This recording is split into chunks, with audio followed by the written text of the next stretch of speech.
шумном фешенебельном ресторане в центре Майами официантка Лая обслуживала очередную пару. Она была спокойна, опытна и привыкла к капризным клиентам, но этот мужчина оказался выше всех ее ожиданий. Внезапный звук падающего стакана и резкий крик нарушили привычный порядок. Богатый посетитель унизил ее прямо перед всеми, грубо приказывая: «Принеси напитки, никчемная». Весь зал замер, но никто не знал, что Лая непростая официантка.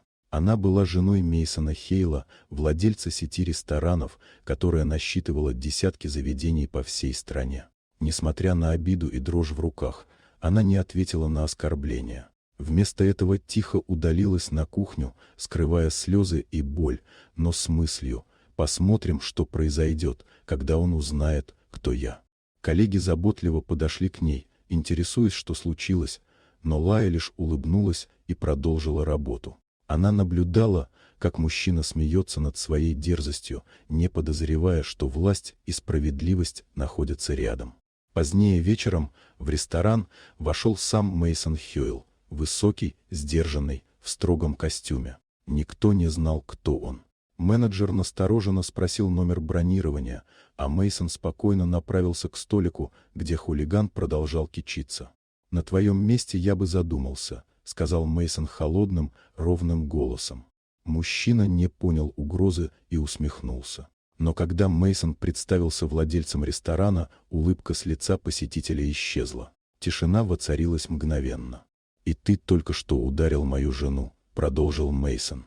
Охрана, которую он жестом призвал, вывела наглеца, убедившись, что тот больше никогда не вернется в заведение. Мейсон повернулся к Лае, нежно коснувшись ее щеки. «Все в порядке?»